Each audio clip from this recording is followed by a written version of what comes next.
তা অনেক শাশুড়ি আছে মাগো এই জগতে যে নিজের মেয়েকে তো নিজের মেয়ের মতনই ভালোবাসে, কিন্তু বৌমাকে কোনোদিন নিজের মেয়ে ভাবতে পারে না। সেই রকম শাশুড়ি হচ্ছে জটিল, বৌমাকে কোনোদিন নিজের মেয়ে ভাবতে পারে না। এবার রাধারানী যখন বসে আছেন, শাশুড়ি তো বৌমা বসে থাকা দেখতে পারে। রাজার মেয়ে, রাজার মেয়ে ছিলে ঘরে, এখানে আমার ঘরের বৌমা। কি হয়েছে মা? কি আমার হবে? ঘরে জল সব ফুরিয়ে গেছে, এই নাও দিলাম সোনার কলসি, যমুনায় গিয়ে জল ভরে নিয়ে এসো। যাচ্ছি মা। এই বলে রাধারানীর ওই জল আনতে বলেছে বলে মনে আনন্দ আর ধরে না। যদি যমুনায় জল আনতে যাওয়ার ছলে আমার প্রাণবধূর দর্শন হয়ে যায়, তাই রাধারানী ওই শাশুড়ি দেওয়া সোনার কলসিকে হাতে নিয়ে যমুনায় জল আনতে গেলেন।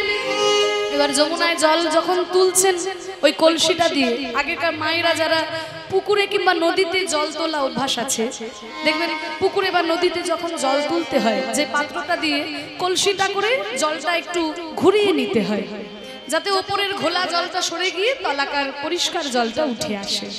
এবার রাধারানী করছে কি না, সোনার কলসিটাকে নিয়ে যমুনার জলে ঘোরাচ্ছে, যাতে উপরের নোংরা জলটা সরে গিয়ে পরিষ্কার জলটা উঠে আসে।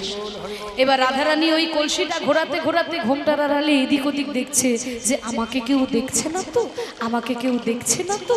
এবার কেউ দেখছে না তো ভাবতে ভাবতে হঠাৎ ওই কদম গাছের তলায় চোখটা গেল।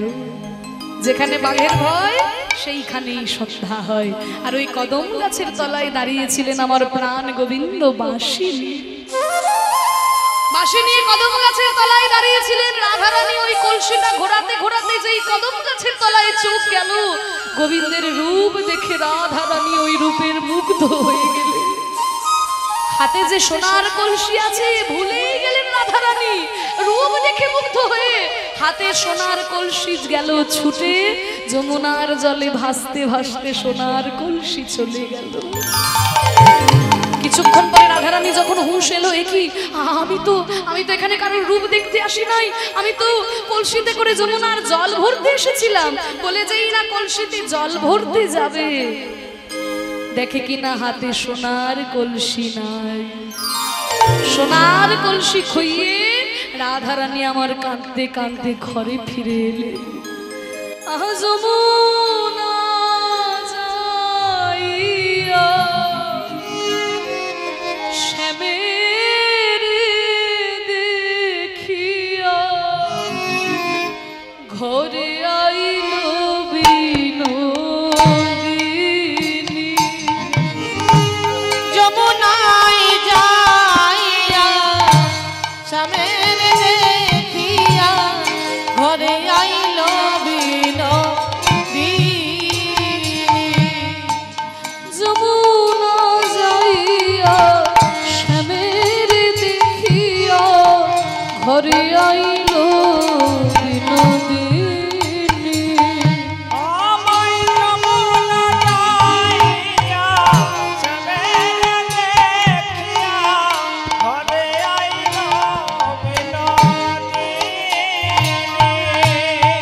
ওই বিরলে বসিয়া কাঁদিয়া কাঁদিয়া বিরলে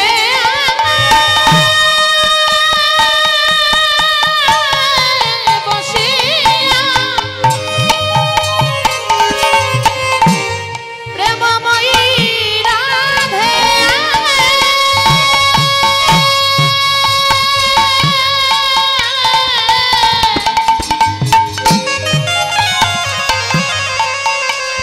প্রেমময়ী রাধে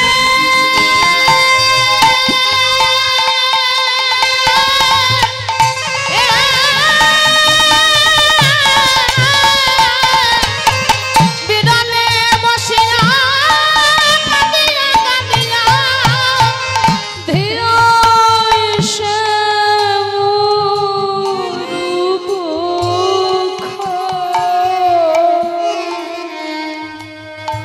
যেই না ঘরে এসেছে রাধারানী, জটিলা এসে বলছে বৌমা জল এনেছো। রাধারানী কাঁদছে, কই সোনার কলসি দিলাম, সোনার কলসি কোথায়? রাধারানী বলছে মা আমি সোনার কলসি যমুনার জলে হারিয়ে ফেলেছি। কি একে অলক্ষণে বৌমা, এই বৌমাকে নিয়ে আমি কি করবো? আরে সোনা হারানো ভালো নাই, তুমি জানো না অমঙ্গল হয় সংসারের। এই অলক্ষণে অমঙ্গলে বউকে নিয়ে আমি কি যে করব? ললিতা এসে বলছে মা আমাদের রাধারানী রাজার মেয়ে তো, ছোটবেলা থেকে ও এই ভাষায় কথা শুনে অভ্যস্ত নয়। আপনি ওকে এইভাবে বকাবকি করলে ও আরো ঘাবড়ে যাবে, আর কিছুই বলতে পারবে না। আপনি বরং ঘরে যান, আমরা ওকে জিজ্ঞাসা করছি সোনার কলসি কি হলো। যদি সোনার কলসি পাওয়া যায় তো ভালো, আর যদি পাওয়া না যায় আমরা ওর বাবাকে বলে একটা সোনার কলসি আনিয়ে দেব। আপনি কৃপা করে চিৎকার করবেন। ঠিক আছে তাই করো। এই বলে জটিলা যখন চলে গেল, ললিতা বলছে কিরে রাধে সোনার কলসি হারিয়ে এসেছিস, মুখে তার দুঃখের প্রকাশ মাত্র নাই, আবার মুখে মিচকি মিচকি হাসি। সোনার কলসি তুই হারিয়ে আসবি ওটা আমাদের বিশ্বাস হয় না, কারণ ছোট্টবেলা থেকে তুই রাজ পরিবারে জন্মগ্রহণ করেছিস, প্রত্যেকটা ছোটখাটো খুঁটিনাটি বিষয়ে তোর নজর থাকে। সোনার কলসি তুই হারিয়ে দিবি ওটা আমাদের বিশ্বাস হয় না। তবে একটা ব্যাপার আছে, অধিক মূল্যবান জিনিসের সন্ধান যখন কেউ পেয়ে যায় তখন অল্প মূল্যের জিনিসের প্রতি তার আর গুরুত্ব থাকে না। অধিক মূল্যবান জিনিসের সন্ধান পেলে অল্প মূল্যের জিনিসের প্রতি গুরুত্ব থাকে না। মনে করো মাগো তোমার একটা রূপোর আংটি আছে, সোনার আংটি নাই রূপোর আংটি তুমি পরে থাকো, ওই আংটিটার দিকেই সারাদিন তাকিয়ে বসে আছো। কিন্তু যখন ওই রূপোর আংটিটা পড়তে পড়তে তোমার একটা সোনার আংটি কেনার ক্ষমতা হয়ে গেল, দেখবে রূপোর আংটিটা কোথায় আলমারিতে পড়ে আছে খুঁজেই পাবে না, ওই সোনার আংটিটার দিকেই সারাদিন তাকিয়ে বসে থাকো। সোনার আংটি পড়তে পড়তে যখন আবার একটা হিরে বসানো সোনার আংটি কেনার ক্ষমতা হয়ে গেল, তখন দেখবে ওই পাতি সোনার আংটিটার দিকেও যেন আর চোখ যাচ্ছে না, ওই হিরে বসানো সোনার আংটিটার দিকে সারাক্ষণ মন থাকে, তাই না? তাহলে অধিক মূল্যের জিনিসের সন্ধান পেলে অল্প মূল্যের জিনিসের গুরুত্ব থাকে না। তাহলে রাধে সোনার কলসি তুই হারিয়ে এলি, তাহলে কি যমুনার কুলে সোনার কলসির থেকেও অধিক কোনো মূল্যবান জিনিসের সন্ধান তুই পেয়েছিস?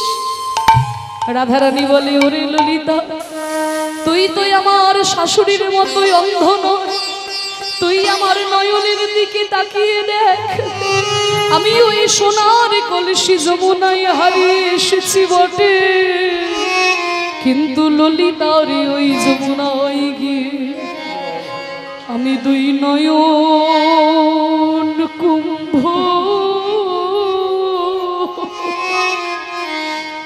কুম্ভ ভরে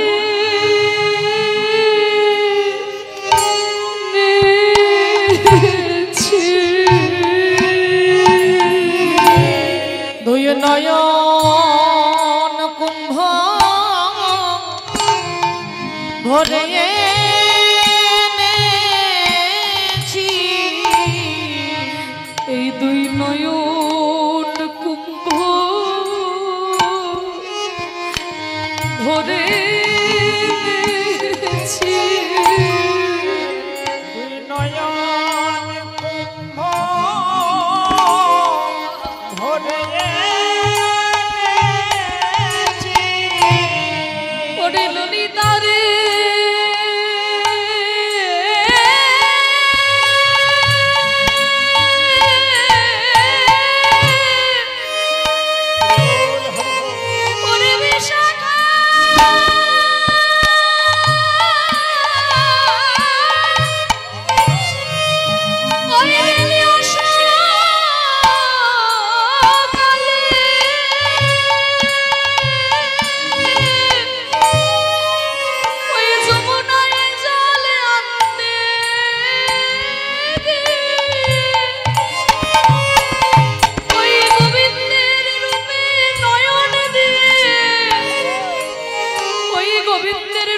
সাগরে ডুবে দুই নয়ন কুম্ভ ভরে এনেছি, ওরে ললিতা রে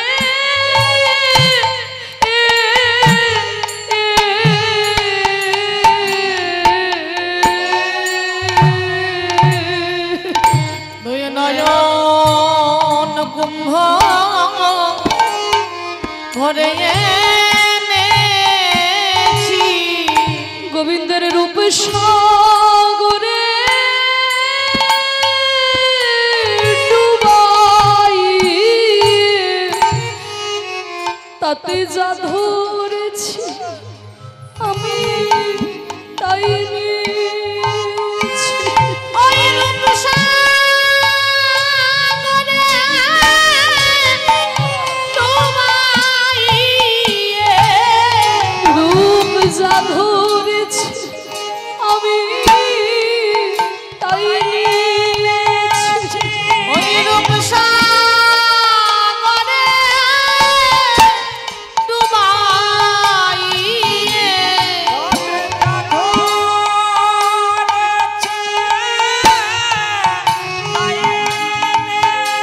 ওই রূপ সাগরে ডুবাইয়ে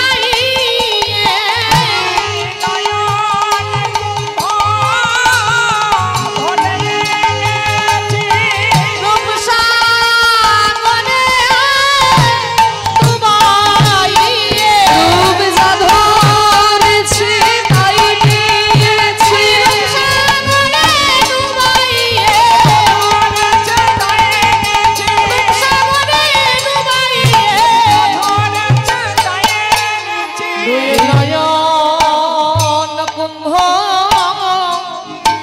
ভরে এনেছি ললিতা বলে ওগো রাধে তুই হলি মহাভাব স্বরূপিণী, আর তোর এই দুই নয়ন হলো মহাভাবের নয়ন, তাতে তুই যাই দেখবি তাই তো মহাভাব সম্পূর্ণ হবে। তাহলে তুই যখন দুই নয়ন কুম্ভ, গোবিন্দ হচ্ছে রূপের সাগর, রূপের সাগর হচ্ছে আমার গোবিন্দ, তা সেই রূপের সাগরে ডুবে তুই দুই নয়ন কুম্ভ ভরে এনেছিস, তাহলে ওই কুম্ভের অমৃত দিয়ে তুই আমাদের স্নান করিয়ে দে রাধে। রাধারানী বলছে ওরে ললিতা রে গোবিন্দ রূপের সাগর, তার থেকে মাত্র দুই কুম্ভ মানে দুই নয়ন কুম্ভ আমি ভরেছি, আমি তোদের কাছে কি বলবো, সেই সাগর থেকে মাত্র দুই কুম্ভ আমি নিতে পেরেছি। ললিতা বলছে শোন, তুই তো বলিস রাধে যে গোবিন্দের যেই রূপের এক কোণ জুড়াই ত্রিভুবন, যার এক কণা রূপের এক কণা বর্ণনা পেলেই ত্রিভুবনের সবাই মোহিত হয়ে যায়, তাহলে তুই তো কুম্ভ ভরে এনেছিস। শ্রী শ্রী ঠাকুর রামকৃষ্ণদেব খুব সুন্দর একটা কথা বলেছিলেন যে একটা পিঁপড়ে যদি চিনির গোডাউনে যায়, তাহলে চিনির গোডাউনে কত কুইন্টাল চিনি আছে তা নিয়ে কিন্তু পিঁপড়ে চিন্তা করে না। চিনির গোডাউনে কত কুইন্টাল চিনি আছে ওটা নিয়ে পিঁপড়ে চিন্তা করে না। পিঁপড়ে ভাবে যদি আমি কোনো রকমে একটা মোটা চিনির দানা মুখে করে নিয়ে যেতে পারতাম, তাহলে আমারও পেট ভরতো আর আমার আত্মীয় স্বজনেরও পেট ভরে যেত। তাহলে চিনির গোডাউনে কত কুইন্টাল চিনি আছে পিঁপড়ে যেমন চিন্তা করে না, এক টুকরো পেলেই সে খুশি হয়ে যায়। তাহলে গোবিন্দ রূপের সাগর, সেই সাগরে ডুব দিয়ে অমৃত খোঁজার ক্ষমতা আমাদের নাই, কিন্তু তুই তো দুটো নয়ন কুম্ভ ভরে এনেছিস, ওই কুম্ভ থেকে এক বিন্দু যদি আমরা পেয়ে যাই তাহলেই আমাদের জীবন ধন্য হয়ে যাবে। রাধারানী বলছে ওরে সখী আমার ওই গোবিন্দের রূপ আমি দুনয়নে কিবা হেরব, কোটি নেত্র নাহি দিল। ওই বিধাতার দিকে তাকিয়ে আমার বড় দুঃখ হয় জানিস, ওই বিধাতা বড় অরসিক, বিধাতার কোনো গুণ নাই। বিধাতা যে কোন গ্রন্থ পড়ে এই গ্রন্থ লিখেছে, এই বিধি লিখেছে আমি জানি না। কাউকে দিয়েছে হাজার হাজার চোখ, কাউকে আবার চোখই দেয়নি, কাউকে হাজার হাজার চোখ দিয়েছে, আবার কাউকে চোখই দেয়নি। তাহলে আমাকে যদি কোটি কোটি নেত্র দিত, চোখ দিত, আমি কোটি কোটি চোখে আমার গোবিন্দের রূপ দেখলাম। ওই যে ঋষি গৌতম ইন্দ্রকে অভিশাপ দিয়েছিল সারা অঙ্গে যেন তার যোনি চিহ্ন হয়, পরবর্তীকালে সেগুলো চোখ হয়েছিল। আমার কি মনে হয় জানিস, ওই ঋষি গৌতম অভিশাপ কেন আমায় দিল না, তাহলে সহস্র নেত্র দিয়ে আমার গোবিন্দের রূপ আমি দেখলাম। কোটি নেত্র নাহি দিল সবে দিল দুই, তাহাতে নিমেষ পক্ষ, হাজার হাজার তো চোখ তো দিল না, তার মধ্যে মাত্র দুটো দিয়েছে চোখ, তার মধ্যে আবার নিমেষ মানে চোখের পাতা রয়েছে, আবার পক্ষ সেই পাতার মধ্যে আবার ছোট ছোট লোম রয়েছে। আমি গোবিন্দের রূপ কিভাবে কিভাবে দেখবো? আমার কি মনে হয় জানিস সখী, আমায় কেন মিনের নয়ন দিলে না রে, মিনের নয়ন দিলে না রে, আমি অপলকে কৃষ্ণ দেখতাম। মিনের নয়ন দিলে না রে, ও মা, মিন মিন মানে কি? মাছ। মাছের চোখগুলো দেখবে কোনো পলক থাকে না, একভাবে তাকিয়ে থাকে মাছ। সেই রকম চোখ যদি আমার থাকতো, আমি অপলকে কৃষ্ণ দেখতাম, আমি দিবানিশি চেয়ে রইতাম। ওই অপলকে কৃষ্ণ দেখতাম, নিতাই গৌর কৃষ্ণ দেখতাম, ওই অপলকে কৃষ্ণ দেখতাম, মিনের নয়ন দিলে না রে। তাহলে তোরা যখন আমার কাছে শুনতে চাইছিস, তাহলে শোন সখী, ওই তো এখনো দেখতে পাচ্ছি ওই রূপ। ও মুখমণ্ডল জিতি শারদ সুধা করু, আরে কি বা তনু রুচি মরি, আহা রে, আরে কি বা তনু রুচি মরি, আহারে, আরে কি বা তনু রুচি, আহারে, আরে কি বা তনু রুচি মরি, আহা রে, এ এ এ এ এ তনু রুচি তরুণ তরুণ দওয়াল রে, ওই শ্যাম বিনো দিয়ার তনু রুচি তরু নাগরের আমার তনু রুচি তরু অরুণ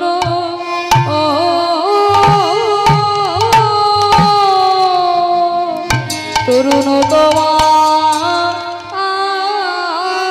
রে, ও শ্যাম বিনো দিয়ার তনু রুচি তরু।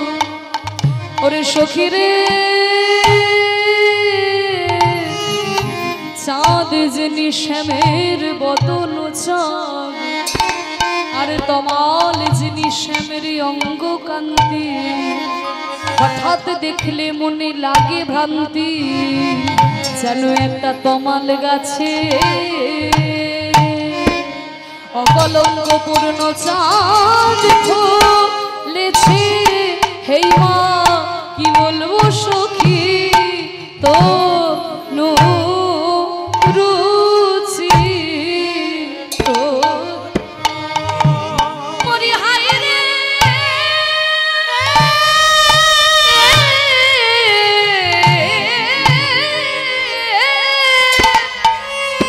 ওই চাঁদ যিনি শ্যামের বদন চাঁদ, কমল যিনি শ্যামের অঙ্গ কান্তি, হঠাৎ দেখলে মনে লাগে ভ্রান্তি, যেন একটা তমাল গাছে তমাল গাছে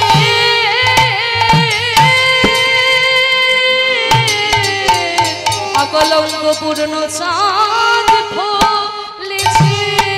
হেই মা, কি বলবো সখী, ও রুচি তরু। সখী রে, ওই রূপ সরাই আমার হিয়া,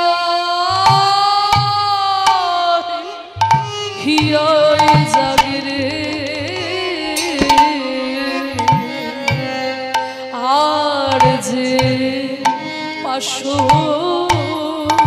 না ভুলতে পারছি না আর যে পাশো রে না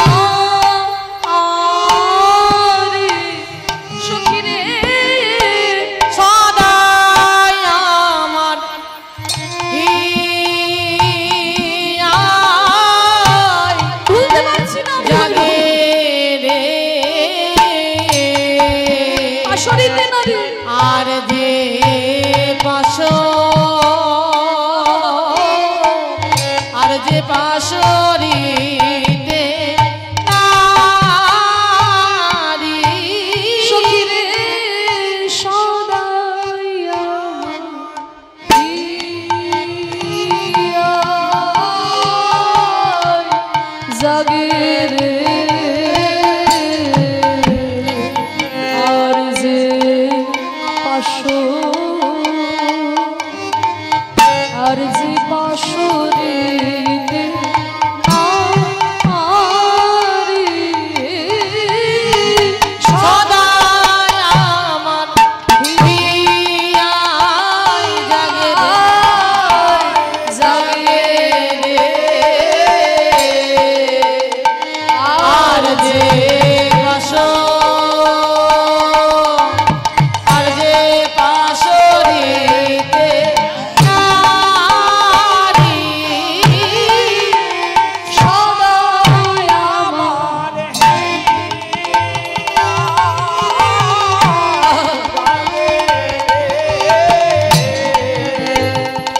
আর যে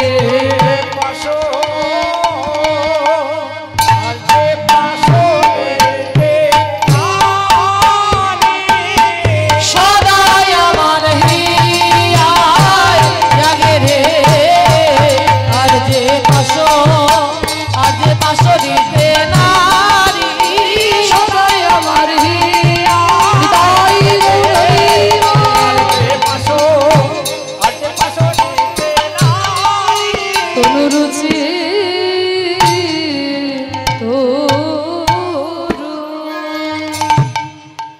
দেখলাম ও মুখমণ্ডল জিতে শারদ সুধা করো ও মুখমণ্ডল জিতি শারদ সুধাকর তনুরুচি তরুণ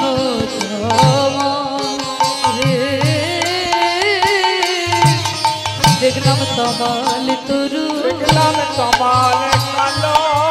কমাল তরু কমাল তরু মধুর অঙ্গ নয় যেন তমাল তরু ওই অঙ্গ নয় যেন কমাল তরু মধুর বদন নয় যেন অকলঙ্ক চাঁদ অঙ্গ নয় যেন কমাল তরু বদন নয় যেন অকলঙ্ক চাঁদ অঙ্গ নয় যেন কমাল তরু বলছে কি ও মুখমণ্ডল জিতি শারদ সুধা করো ও মুখমণ্ডল মানে দেখুন বলছে না কিন্তু সে মুখমণ্ডল বলছে ও মুখমণ্ডল মানে এখনো যেন রাধারানী দেখতে পাচ্ছেন ওই তো দেখতে পাচ্ছি জিতি মানে জয় করেছে কাকে শারদ সুধা করো শরৎকালের যে পূর্ণিমার চাঁদ সেই পূর্ণিমার যে জ্যোতি যে আলো সেই জ্যোতিকেও যেন জয় করেছে ভগবান শ্রীকৃষ্ণের ওই মুখমণ্ডল শরৎকালের চাঁদ কিন্তু সব থেকে সুন্দর আর সব থেকে বড় চাঁদ হয় শরৎকালে দুটো চাঁদ হয় একটা হচ্ছে কোজাগরী লক্ষ্মী পূর্ণিমার চাঁদ আর একটা হচ্ছে রাস পূর্ণিমার চাঁদ এই দুটো চাঁদই সব থেকে বড় আর সব থেকে সুন্দর চাঁদ তা শরৎকালের যে চাঁদের যে শোভা যে সুন্দরতা সেই সৌন্দর্যকেও যেন জয় করেছে গোবিন্দের ওই মুখমণ্ডল ও মুখমণ্ডল জিতি শারদ সুধা করো আর তনু মানে দেহটা কেমন না রুচি মানে যেন তরুণ তমাল মানে হচ্ছে টাটকা তমাল গাছ দেখেছো মাইরা দেখবে কালো কুচকুচে হয় তমাল গাছ তা সেই তমাল গাছে যখন মনে হচ্ছে দেহটা দেখে মনে হচ্ছে তমাল গাছ আর মুখটা দেখে মনে হচ্ছে চাঁদ, দূর থেকে দেখে কেউ বুঝতেই পারবে না আমার বধূর অঙ্গ বলে, সবাই মনে করবে যেন একটা তমাল গাছে চাঁদ ফলেছে। তমাল গাছের ফলটা হচ্ছে চাঁদ। আবার কি দেখলাম জানিস? কি দেখলি? চুরে চারু শিখণ্ড মণ্ডিত, চুরে চারু, চুরে চারু, চুরে চারু শিখণ্ড মণ্ডিত, মালতী মধুকর মালতী মধুকর বলছে চুরে চারু শিখণ্ডক মণ্ডিত। গোবিন্দের মাথায় রয়েছে ময়ূর পুচ্ছের চূড়া, সেই ময়ূর পুচ্ছের চূড়া, শিখি পুচ্ছের চূড়া গোবিন্দের মাথায় রয়েছে। চুরে চারু শিখণ্ডক মণ্ডিত, আর গলায় মালতী মধুকর মাল রে, মালতী মধুকর মাল রে, মালতী মধুকর মাল রে।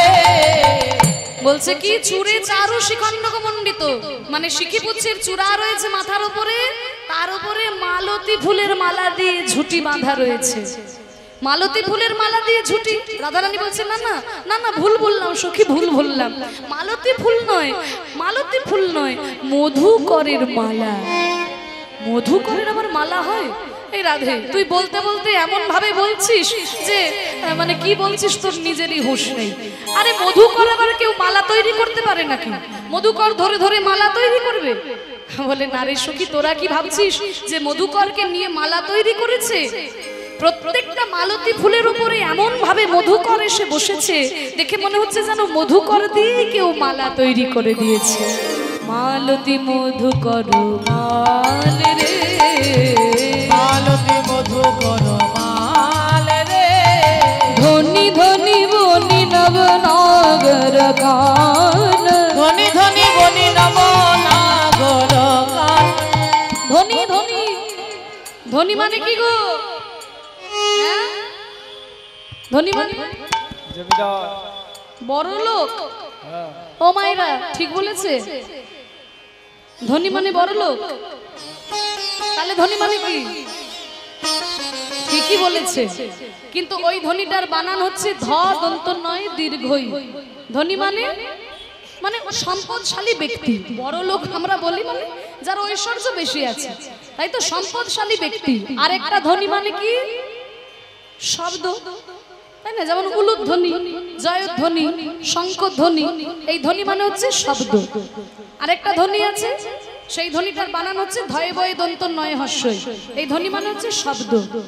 কিন্তু আমি যে ধ্বনিটা বলছি সেই ধ্বনিটার বানান হচ্ছে ধ দন্ত নয় হস্যই, ধ দন্ত নয় হস্যই। এই ধ্বনি মানে হচ্ছে কি? ধন্য। হিন্দিতে বলে না আপ ধন্য হো, আপ ধন্য হো। তা সেই ধনিয়া ধনিয়া ধনিয়া থেকে হয়েছে ধনিয়া ধনিয়া ধনিয়া। আবার পদাবলিতে আকারটা বাদ দিয়ে দেওয়া হয়েছে, তাই হয়েছে ধনী। আবার বাঙালিরা অ উচ্চারণ করে, তাই হয়ে গেছে ধনী। ধনী মানে হচ্ছে ধন্য। ধন্য কে? ধন্য এ জগতে সেই তো ধনী, এ জগতে সেই তো ধনী, এ জগতে সেই তো ধনী, এই জগতে সেই তো ধনী। যেমন চাঁদ বদন সাজাইছে জগতে সেই তো ধনী, চাঁদ বদন সাজাইছে জগতে সেই তো ধনী। যে আমার গোবিন্দের রূপ মাধুর্য এত সুন্দর সাজিয়ে দিয়েছে মুখটা, সে হচ্ছে ধন্য, মানে মা যশোমতী। আর দ্বিতীয় ধনীকে? দ্বিতীয় ধনী হলাম আমি, যে প্রাণ ভরে আমার মধুর রূপ দর্শন করেছি। তাহলে ধনী তো তুই তিনবার বললি, আরেক ধনীকে? আরেক ধনী হলো এই অষ্টসখী আর মঞ্জরি, যারা বসে বসে আমার গোবিন্দের রূপের কথা শুনছে। আরো কি কেউ ধনী আছে? বলে হ্যাঁ, আরো একজন ধনী আছে। কারা?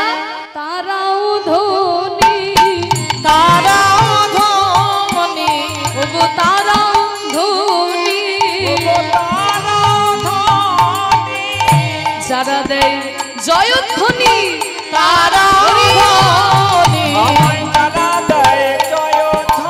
জয় রাধে শ্রীকৃষ্ণ বলে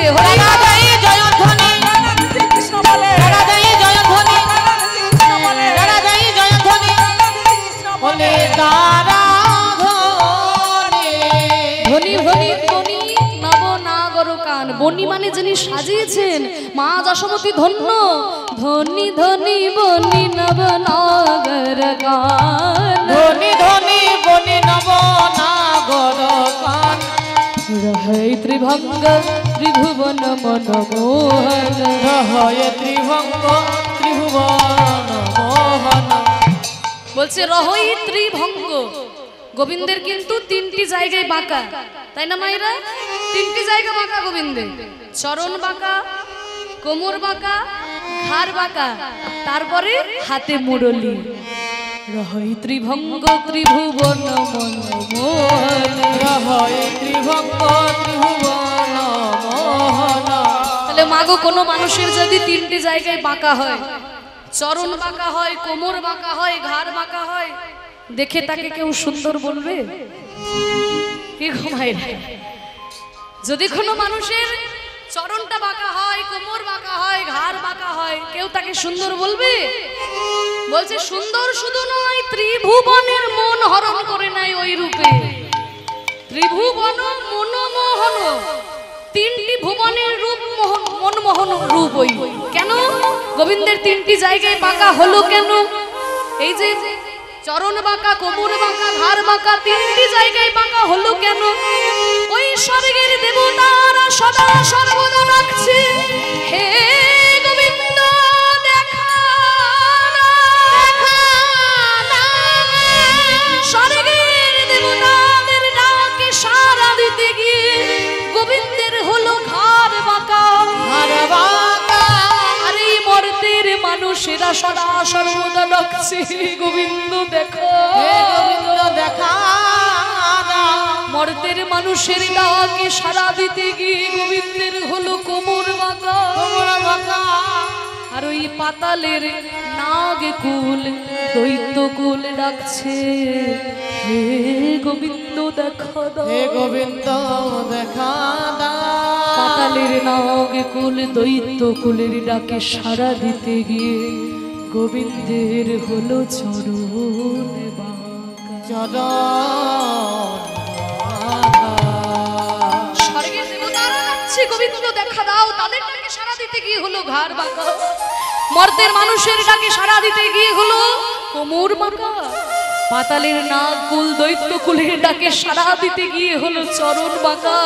এই ত্রিভঙ্গ মুরারি ত্রিভুবনের ডাকে সাড়া দিতে গিয়ে তিনটি জায়গায় বাঁকা হলেন। আর ত্রিভঙ্গ হয়ে হাতে মুরলি বাজিয়ে ত্রিভুবনের সবার মন হরণ করে নিলেন। রহই ত্রিভঙ্গ ত্রিভুবন মনমোহন, রহে ত্রিভঙ্গ ত্রিভুবন মোহন। মধুর মুরলি করো গান রে, মধুর মুরলি করো গান রে। বাঁশি বাজায়, বাঁশি বাজায়, বাঁশি বাজায়, বাঁশি বাজায়। ত্রিভঙ্গ ঠামে বাঁশি বাজায়, ত্রিভঙ্গ থামে বাঁশি বাজায়। বাঁশি নয় যেন বান হানিছে, ত্রিভঙ্গ ঠামে বাঁশি বাজায়। বাঁশি নয় যেন বান হানিছে, ত্রিভঙ্গ থামে বাঁশি বাজায়। বাঁশি বাঁশি বাঁশি, ওই বাঁশি যখন বাজলো ললিতারে, হাতের বাঁশি যখন বাজলো, আমার মন প্রাণ সব কিছু হরণ করে নিল এই বাঁশির সুর। একে তো আমি কুলের কুলবধূ, গোবিন্দের রূপ দেখে আমি মোহিত হয়ে গেলাম। তারপরে যখন ওই বাঁশি বাজলো রে সখী, আমার মন প্রাণ হরণ করে নিল। এই হৃদয়ে যেন পান হারলো ওই বাঁশির সুর। সখী রে আমার মন প্রাণ হরে নীল রে,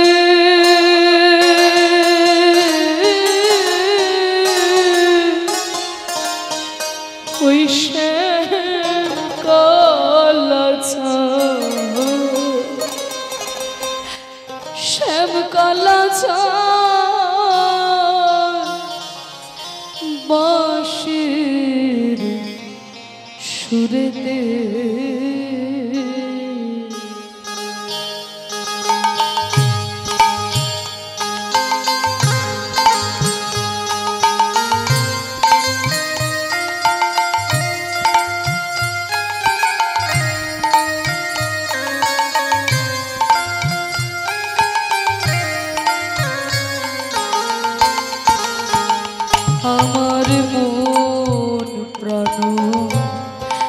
ওরে নীল রে শ্যাম কালাচা শ্যাম কালাচা বাঁশির সুরেতে আমি কেন বাজার ভরতে গেলাম কেন বাজার ধরতে গেলাম আমি কেন বাজার ভরতে গেলাম ওই যমুনার কূলে সখী শ্যাম কালাচা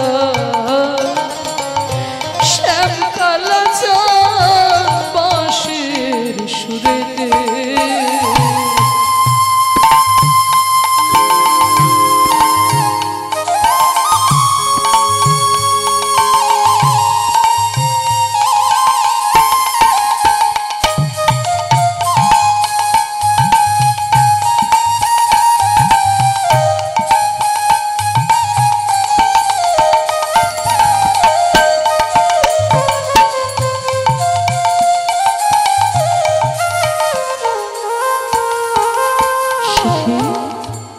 জল ভরিয়া কক্ষে যখন কলসি নিলাম তুলে কালার বাঁশি বাজলো তখন আমার সুবন মনে জল ভরিয়া কক্ষে যখন কলসি নিলাম তুলে কালার বাঁশি বাজলো তখন আমার শ্রবণ মূলে আমি জিতে নারে সইতে নারে জিতে নারে সইতে নারে তোরা বলে নাই আমায় সখী কয়ে শ্যাম কালাচা শ্যাম কালাচা বাঁশির সুরেতে আমার মন প্রাণ ওরে নীল রে শ্যাম কালাচা শ্যাম কালাচা বাঁশির সুরেতে আমি কেন বাজাল ধরতে গেলাম কেন বাজাল ধরতে ওই যমুনার কূলে সখী শ্যাম কালাচা শ্যাম কালাচা বাঁশির সুরেতে আমার মন প্রাণ ওরে নীল রে শ্যাম কালাচা শ্যাম কালাচা বাঁশির সুরেতে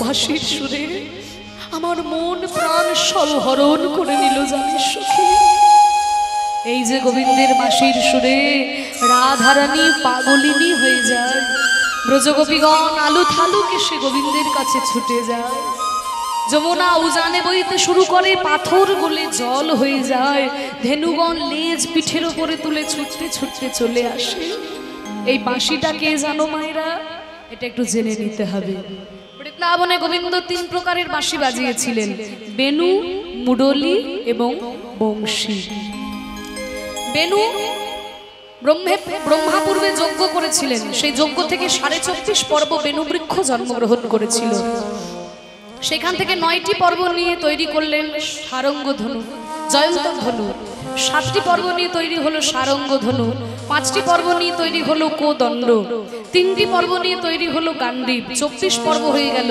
আর যে অর্ধেকটা পর্ব সেটা নিয়ে বেনু তৈরি করে ব্রহ্মা গোবিন্দের হাতে দিলেন বৃন্দাবনে আর মুরলীটাকে মানে এটা হচ্ছে মুরলীর কথা। আর বেনু ছিল পূর্বে ধনু, প্রথমে শিব ঠাকুরের কাছে ছিল, তারপরে এসেছিল তার শিষ্য পরশ ভৃগুরামের কাছে। তা সেই ভৃগুরাম দিয়েছিলেন জনক রাজাকে সীতা দেবীর ওই ধনু ভঙ্গ পণ রেখেছিলেন।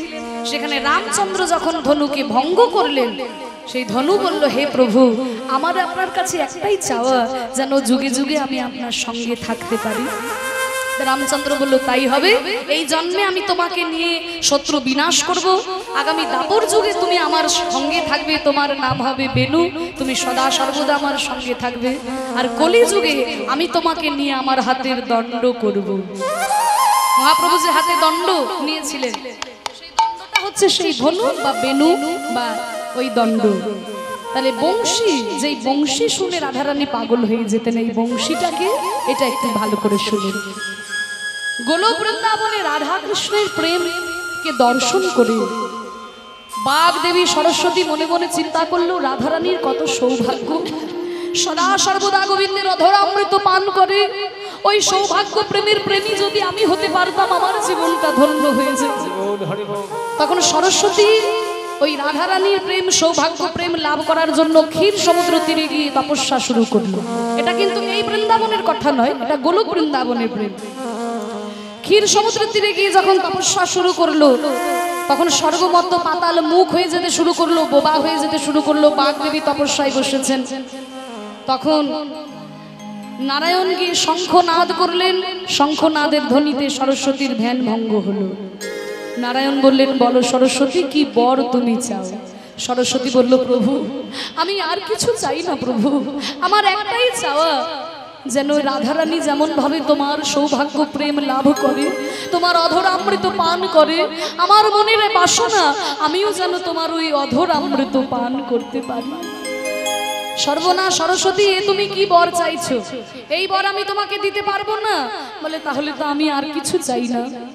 বলে, তোমাকে দেব যখন বলছি, তবে শোনো, সরস্বতী রূপে তুমি আমার অধরামৃত পান করতে পারবে না, কিন্তু আমি যখন দাপর যুগে কৃষ্ণ অবতার হয়ে জন্ম নেব, সেই দিন তুমি নিধুবনে বেনুবৃক্ষ হয়ে জন্মগ্রহণ করবে। সেইখান থেকে আমি তোমায় নিয়ে আমার হাতের বাঁশি করব। অষ্টছিদ্র হবে তোমার, আর তোমার সুর আর আমার অধরামৃত মিলে মিশে যখন বেরোবে, তখন ত্রিভুবন মোহিত হয়ে যাবে সেই বাঁশির সুরে। সেই দেবী সরস্বতী কথা দিলেন যে আমি যখন বাঁশি বাজাবো, আমার অধরামৃত রাধারানী পান করার আগেও তুমি আমার অধরামৃত পান করবে বাঁশি হয়ে, আর তোমার সুরের সঙ্গে আমার অধরের মধু মিশে যে সুর নির্গত হবে, তাতে পাথর বলে জল হয়ে যাবে, যমুনা উজানে বইবে, রাধারানী পাগলিনী হয়ে আমার কাছে ছুটে আসবে। সেই বাঁশি যখন গোবিন্দ বাজালেন, রাধারানী বলছে, সখী, আমার প্রাণে যেন বান হারলো এই বাঁশি। রহই ত্রিভঙ্গ ত্রিভুবন মন মোহন, রহয় ত্রিভঙ্গ ত্রিভুবন মোহন, মধুর মুরলী কর গান রে, মধুর মুরলী কর গান রে। বাঁশি বাজায় বাঁশি বাজায় ত্রিভঙ্গ ঠামে বাঁশি বাজায়, ঠামে বাঁশি বাজায়, বাঁশি নয় যেন বান হানিছে, ত্রিভঙ্গ ঠামে বাঁশি বাজায়, বাঁশি নয় যেন বান হানিছে, ত্রিভঙ্গ ঠামে বাঁশি বাজায়। তাহলে রাধে, তোর যখন বাঁশি শুনে হৃদয়ে এতই কষ্ট হলো, তাহলে তুই ওখান থেকে চলে এলি না কেন? বাঁশি শুনে যখন তোর হৃদয়ে কষ্ট হলো, তাহলে চলে এলি না কেন? বলে, ওই যে বাধা পড়ে গেলাম। কোথায় বাধা পড়লি? দেখলাম টলমল ওই অলোকা,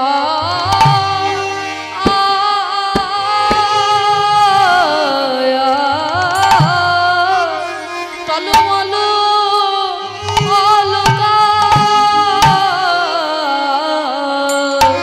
তিলক মুখ, তিলক মুখ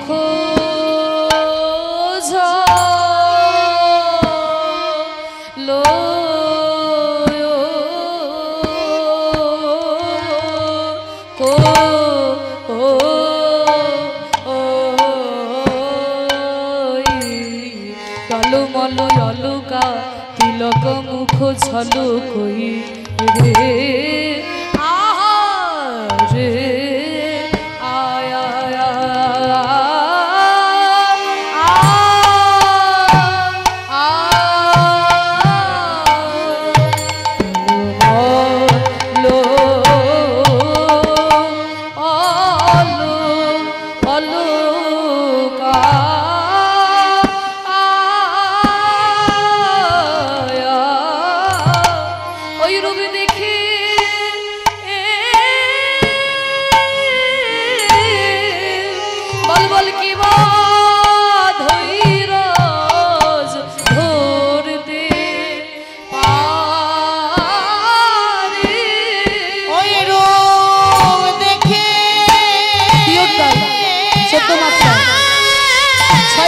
ছন্দ কিবা ধৈর্য ধরতে পারে ওই রূপ দেখে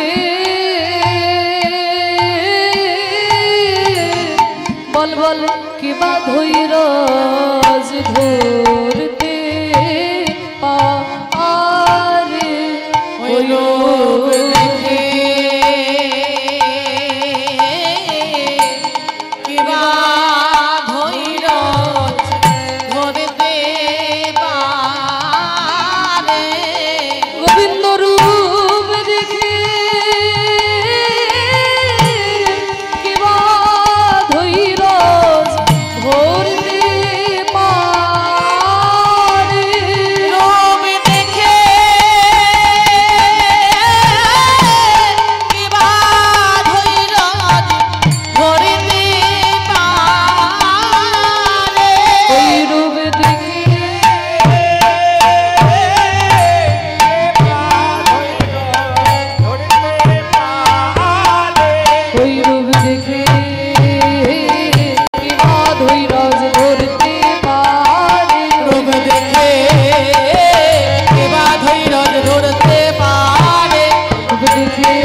ধরতে পারে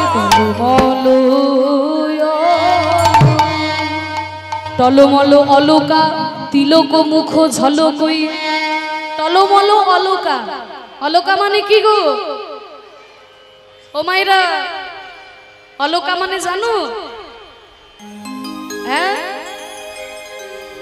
বাবা এখন বাঙালিরা বাংলা কথার থেকে ইংরেজি কথার মানে ভালো বোঝে এখন যদি ইংরেজিটা বলে দিই সবাই বলতে পারবে দেখবে ও মাইরা লক্স বোঝো লক্স কি গো চুলের লক্স রাখে না বোঝো এবার সবাই বুঝতে পারবে ওই যে লক্স নানান রকম কাটিং করি আমরা তাই ওই যে বললাম গোবিন্দের কেশরাশিগুলো সামনের কেশগুলো উপরের দিকে তোলা আছে এবার ছোট ছোট যে কোকড়ানো চুল সেগুলো গোল গোল হয়ে কোকড়ানো হয়ে আছে সুন্দর হয়ে দেখবেন কোকড়ানো চুল যাদের থাকে উপরের দিকে যদি চুলগুলো তোলা হয় সাইড থেকে কোকড়ানো চুলগুলো থাকে না তা এই যে কোকড়ানো চুলগুলো এগুলোকে বলে অলকা তা গোবিন্দের যে টলমল অলকা মানে মৃদুমন্দ হাওয়া দিচ্ছে তো হাওয়া তো ওই অলকাগুলো দুলছে অলকা দুলছে না আমার মন যেন দুলিয়ে দিল ওই অলকার সঙ্গে টলমল অলকা আর মাঝখানে রয়েছে তিলক মুখ ঝলকই আবার কি ভাও কি ধনুয়া ধুনা দেখলাম যে জোড়া ভুরু গোবিন্দের কিন্তু জোড়া ভুরু মাইরা জোড়া ভুরুটা দেখে মনে হচ্ছে যেন একটা ধনুক দেখবেন জোড়া ভুরু যদি কারোর থাকে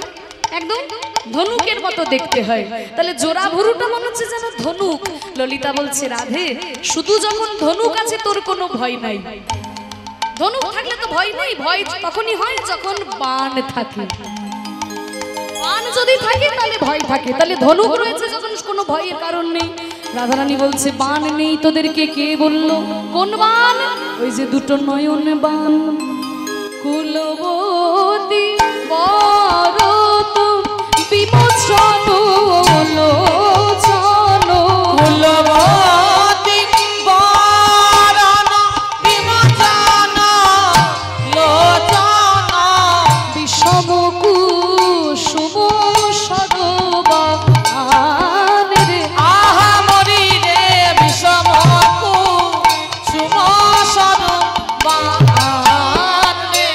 ওই দুটো নয়ন যেন আমার দিকে বান হেলেছে, বিষম কুসুম সরবান, ওই দুটো নয়ন বান আমাকে হানলো। ললিতা বলছে, রাধে তোর যখন ওই রূপে নয়ন দিয়ে কষ্ট হলো, তুই চলে এলি না কেন?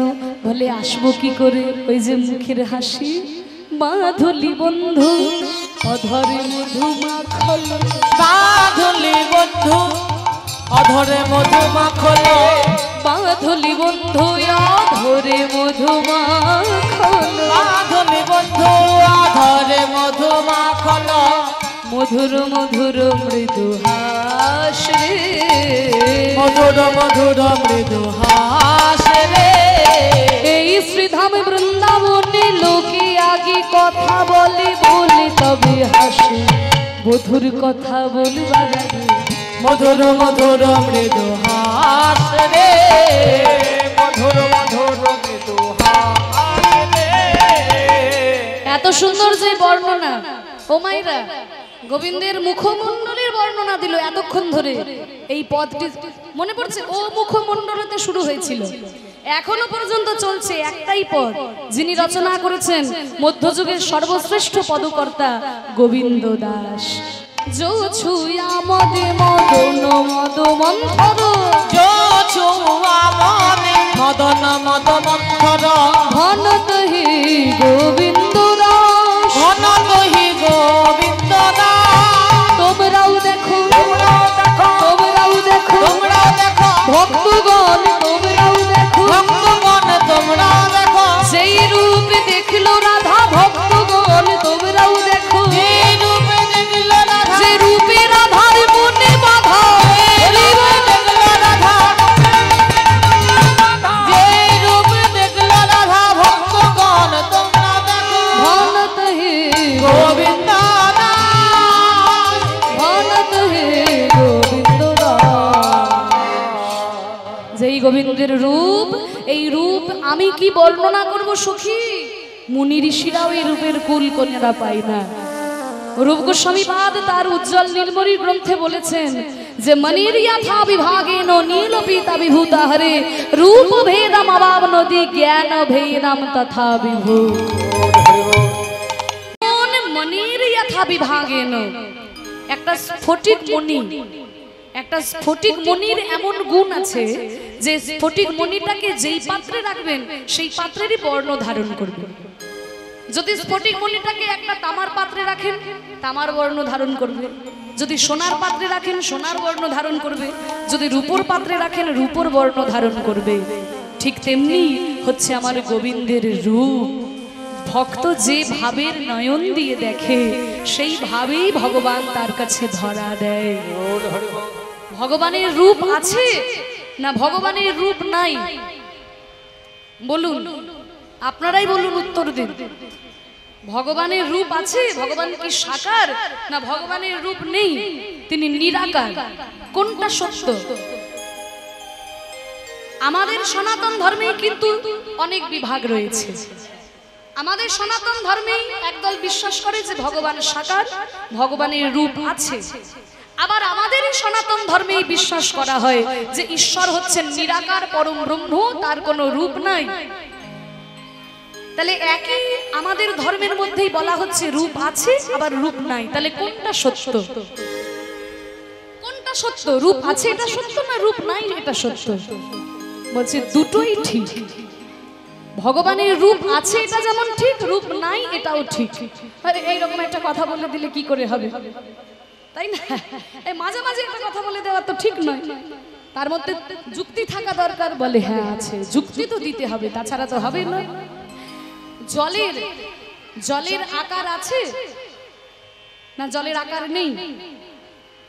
জল বলে আকার আছে নাই, দুটোই ঠিক।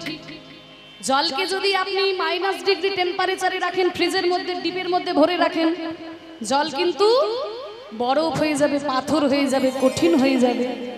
আবার সেই জলকে যদি আপনি 100 ডিগ্রি সেলসিয়াসে ফোটাতে থাকেন, তাহলে সেই জল বাষ্প হয়ে বাতাসে মিশে যাবে, হাওয়ায় মিশে যাবে, আর তাকে দেখাই যাবে না। তাহলে -ডিগ্রি টেম্পারেচারে জলকে রাখলে জল কঠিন হয়ে যাচ্ছে, পাথর হয়ে যাচ্ছে। আবার 100 ডিগ্রি সেলসিয়াসে ফোটালে পরে জল বাষ্প হয়ে বাতাসের সঙ্গে মিশে যাচ্ছে। তাহলে দেখুন জলের রূপ আছে, এটা যেমন ঠিক, জলের রূপ নাই এটাও ঠিক। ঠিক তেমনি আমার ভগবানের রূপ। ভক্ত যদি জ্ঞানের উত্তাপ দিয়ে ভগবানকে পরিমাপ করতে যায়, ভগবান তার কাছে নিরাকার হয়ে যায়। আর যদি কেউ ভক্তির শীতলতা দিয়ে ভগবানকে রাখতে পারে, ভগবান কিন্তু তার কাছে রূপ নিয়েই ধরা দেয়। ভক্তির শীতলতা দিয়ে যদি ভগবানকে ডাকতে পারেন, ভগবান আপনার কাছে রূপ নিয়েই দর্শন দেবে। কিন্তু জ্ঞানের উত্তাপ নিয়ে যদি ভগবানকে পরিমাপ করতে যান, জ্ঞানের জটিলতা দিয়ে যদি ভগবানকে মাপতে যান, তাহলে ভগবান আপনার কাছে নিরাকার হয়ে যাবে। তাই তো আমাদের বাংলার কবি বলেছেন না, হে প্রভু তোমার কি রূপ, তোমার কি গুণ, আমি সাধারণ মানুষ, আমি কি করে বুঝতে পারবো তোমার রূপ কেমন? তুমি অরূপ স্বরূপ, সগুণ নির্গুণ, দয়াল ভয়াল হরি হে। আমি কি বা বুঝি, আমি কি বা জানি, আমি কেন ভেবে মরি। তুমি অরূপ স্বরূপ, সগুণ নির্গুণ, দয়াল ভয়াল হরি হে। আমি কি বা বুঝি, আমি কি বা জানি, আমি কেন ভেবে মরি।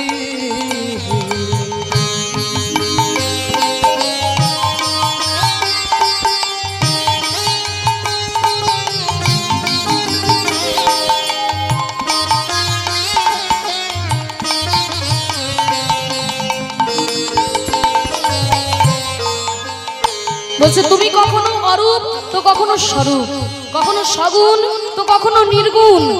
আমি কি বা বুঝি, আমি কি বা জানি, আমি কেন ভেবে মরি। তোমার ওই রূপ কেমন আমি কিছু জানি না ঠাকুর, আর আমার ভাবার দরকারও নাই।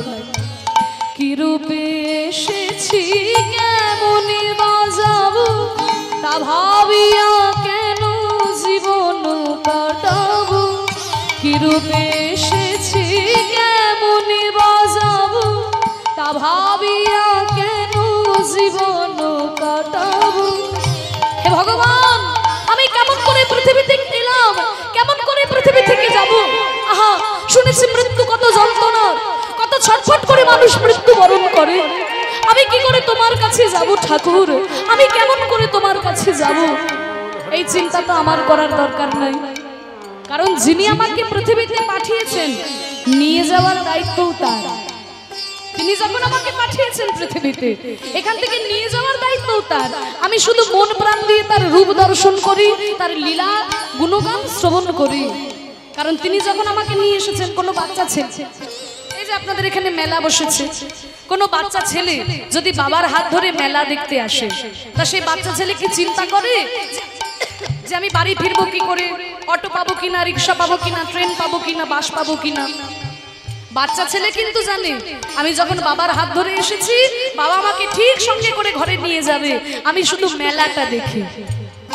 বাচ্চা ছেলে দেখে কোথায় একটা নাগরদোলনা বসেছে, কোথায় একটা বন্দুক রয়েছে, কোথায় ফুচকা বাদাম ভাজা বসেছে। তা ঠিক তেমনি তুমি যখন আমাকে পৃথিবীতে পাঠিয়েছো, ওর আমাকে নিয়ে যাওয়ার দায়িত্বও তার। আমি তোমার নাম গুণ লীলা আস্বাদন করি। তুমি আনিয়াছো তোমারই পাবো, তাই আমি মনে করে তুমি অরূপ স্বরূপ।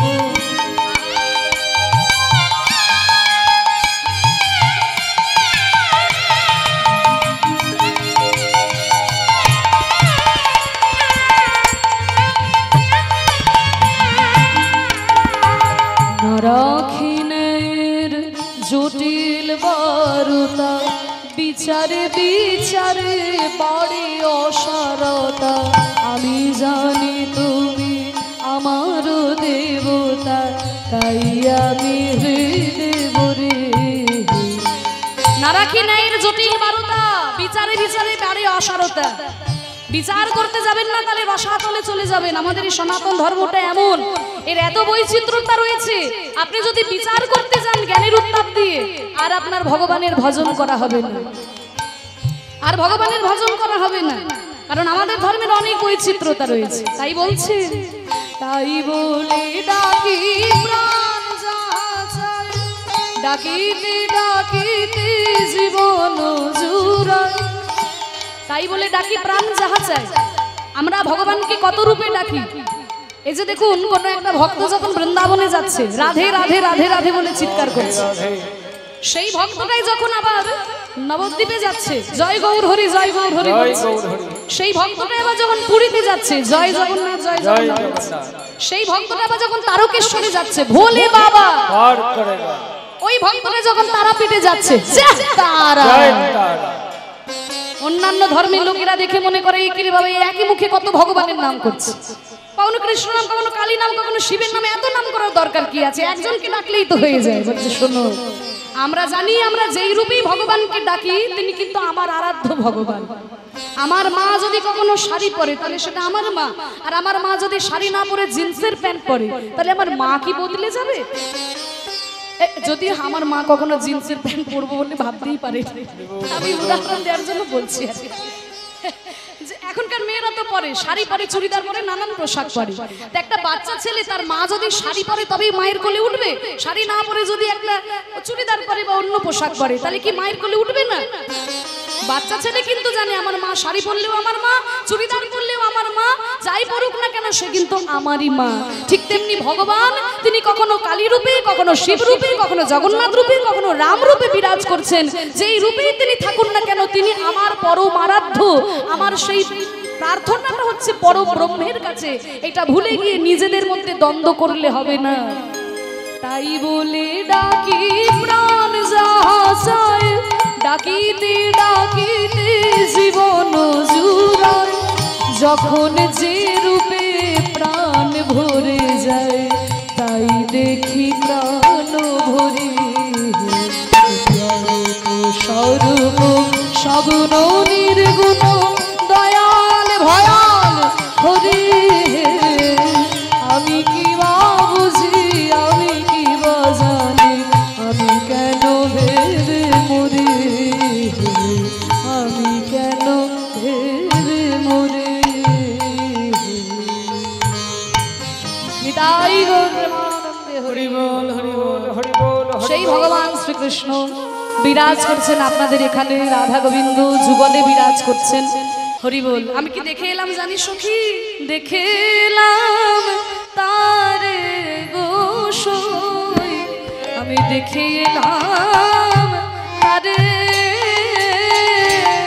দেখে এলাম তারে গোসাই, দেখে এলাম তারে। মধুর একই অঙ্গে তোরু, দুই নয়নে না ধরে, একই অঙ্গে এতই রূপ, নয়নে না ধরে। আমি দুই নয়নে কি বাহিরব,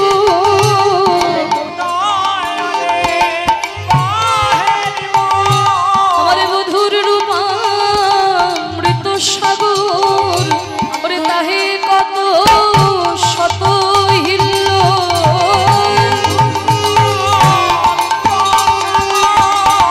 তাহে কত হিল্ল, হৃদয় হরি তাহে কত রূপ হিল্ল।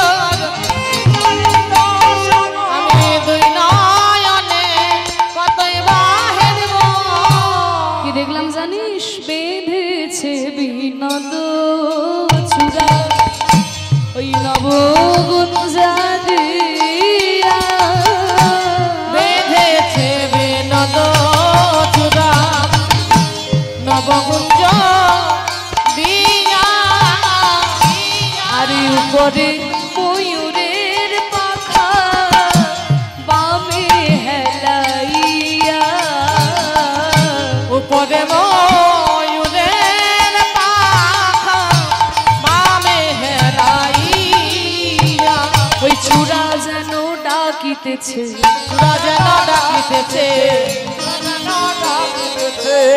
যে আমার ভাইটি শুভঙ্কর মণ্ডল এই কীর্তনের উদ্দেশ্যে 500 টাকা দান করেছে। নিতাই গৌর হরিবোল হরিবোল। ভালো থাকো, উত্তরোত্তর শ্রীবৃদ্ধি হোক, ভগবানের চরণে যেন মতি থাকে, সুস্থ সবল থেকে গোবিন্দ সেবা করো, ভগবানের কাছে প্রার্থনা করি। আরো যদি কারোর দান করার ইচ্ছা থাকে আপনারা দয়া করে এসে দান করতে পারেন। ওই চূড়া যেন ডাকিতেছে, চূড়া যেন ডাকিতেছে, চূড়া যেন ডাকিতেছে, রাধে তুমি এসো বলে চূড়া যেন ডাকিতেছে, রাধে তুমি এসো বলে চূড়া যেন ডাকিতেছে।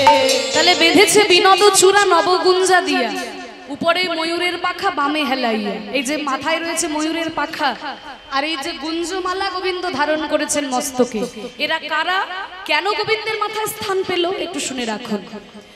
সরস্বতী যখন তপস্যা করে হাতের বাঁশি হয়ে গেল, তখন আকাশের চাঁদ মনে মনে চিন্তা করলো, আমি যদি কোনোভাবে গোবিন্দের অঙ্গে একটু স্থান পেতে পারতাম আমার মনে আনন্দ হতো। তখন চাঁদ তপস্যা করতে শুরু করলো। ভগবান বললেন, বলো চাঁদ তুমি কি চাও? বলে, প্রভু আমি তো চাঁদ, রাত্রে বেলায় উদিত হই, দিনের বেলায় তো আমি থাকি না। তুমি যখন বৃন্দাবনে লীলা করবে, রাত্রি বেলায় যখন লীলা করবে আমি দর্শন করতে পারবো, কিন্তু দিনের লীলা তো আমি দর্শন করতে পারবো না। তুমি আমায় কিছু একটা বর দাও, যেন আমি সদা সর্বদা তোমার সঙ্গে থেকে তোমার সমস্ত লীলা দর্শন করতে পারি।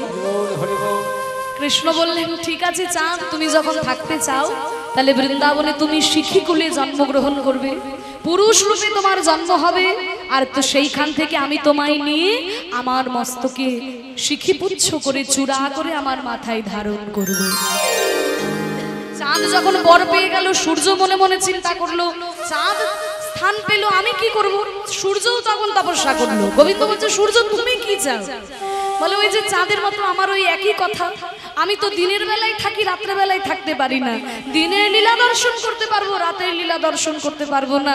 তুমি আমাকে কিছু একটা বর দাও, যেন আমি দিবারাত্রে তোমার সঙ্গে থাকতে পারি। ঠিক আছে, তুমি গুঞ্জ নবগুঞ্জা হয়ে বৃন্দাবনে জন্মগ্রহণ করবে, সেইখান থেকে নিয়ে আমার মাথায় ধারণ করব।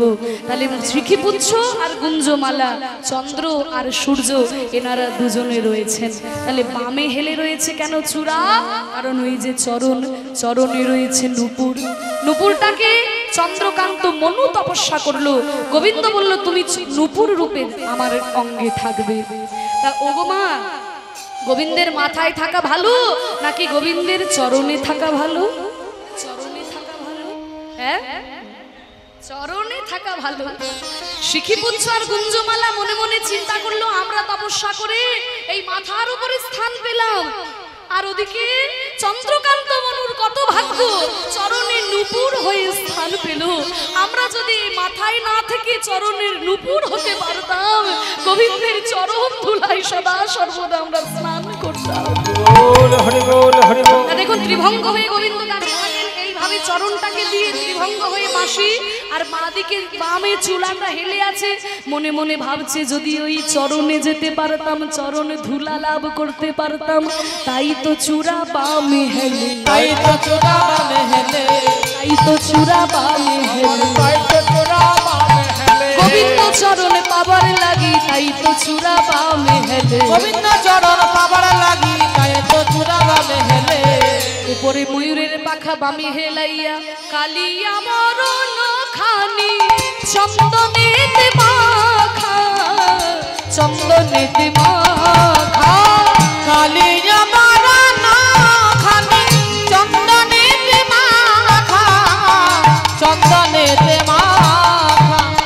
আমা হইতে জাতি কুল নাহি গেল রাখা, নাহি গেল রাখা।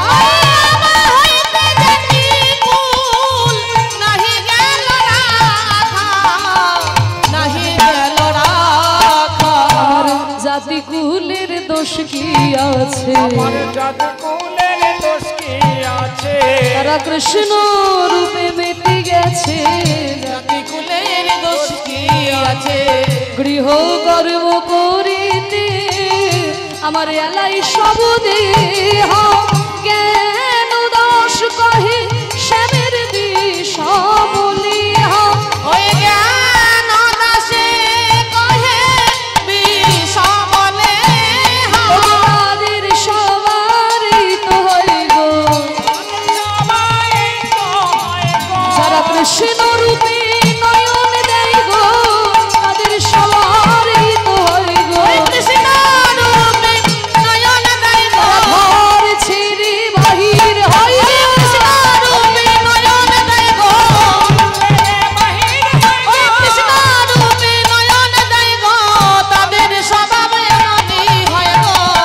গোবিন্দ আমার এইভাবে রাধারানী গোবিন্দের রূপ রাধারানী বর্ণনা করছেন, এরপরে আক্ষেপ করবেন রাধারানী কেন গোবিন্দ রূপ দর্শন করলেন, সেই আক্ষেপের পদ লীলা আপনারা আস্বাদন করুন। আমাকে বিদায় দিন। আপনারা সকলেই ভালো থাকুন, সুস্থ থাকুন, হরি নামের আনন্দে মেতে থাকুন।